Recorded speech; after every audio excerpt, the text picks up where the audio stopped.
Carrefour Zopa.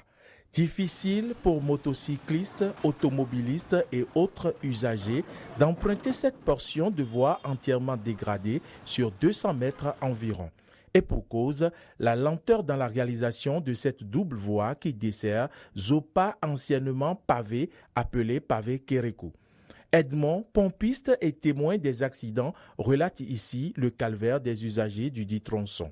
On observe de dégâts au quotidien parce que les gens ne sont pas, concernant l'affoncement de la route, les gens ne savent pas. Et chaque fois quand ils restent sur une vitesse, quand ils voient à l'immédiat, ils voient l'obstacle là, le temps de prendre de freinage n'arrive pas à couvrir et c'est des dégâts. Certains tombent, surtout la nuit. Tous les jours, surtout la nuit, les gens tombent. Quand ils roulent à vive allure, arrivé là, ils n'arrivent plus à se maîtriser le guidon. Donc il y a des blessures au quotidien.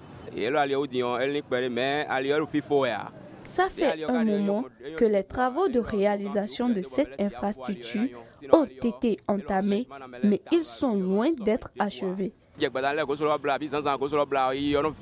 Les soirs et les matins, nous subissons le go-slow et les usagers tombent sur la voie. Sur place, des caissons de bouteilles témoignent des dommages collatéraux.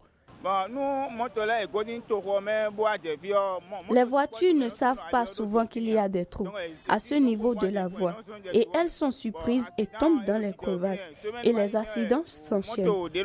La semaine dernière, ce fut le cas avec un véhicule de transport, des casiers de boissons et voilà les dégâts avec des caissons de bouteilles sur la chaussée. Les usagers appellent les décideurs étatiques à sonner l'entreprise en charge des travaux. On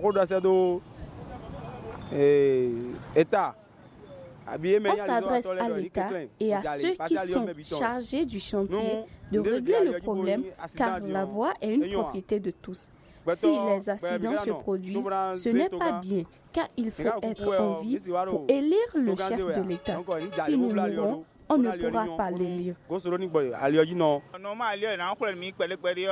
lieu de racler la voie, l'entreprise la laisse impraticable, avec des crevasses partout. Si ceux qui réalisent cette voie peuvent racler ce tronçon et vite achever le bitume Kérékou qui n'a fait que trop durer sur ce rabier. Le souhait des usagers de la route inter-État numéro 2 est que les travaux de Zopa s'achèvent vite pour une circulation plus aisée à hauteur du carrefour. Après notre reportage ce matin sur le dit tronçon, les équipes de l'entreprise ayant à charge les travaux de cette route se sont mises à la tâche pour le chargement et le nivellement de cette portion de voie dégradée à hauteur du carrefour Zopa. Interrogé sur place, l'un des techniciens des travaux qui n'a pas voulu se prononcer devant caméra a affirmé que ces travaux de réfection de cette portion de voie sur laquelle les usagers souffraient le martyre depuis plusieurs semaines devraient être réfectionnés la semaine dernière, mais ce n'est que ce matin que les travaux ont été possibles. C'est le moment d'inviter cette entreprise à éviter que ce tronçon n'atteigne ce niveau de dégradation avant d'agir.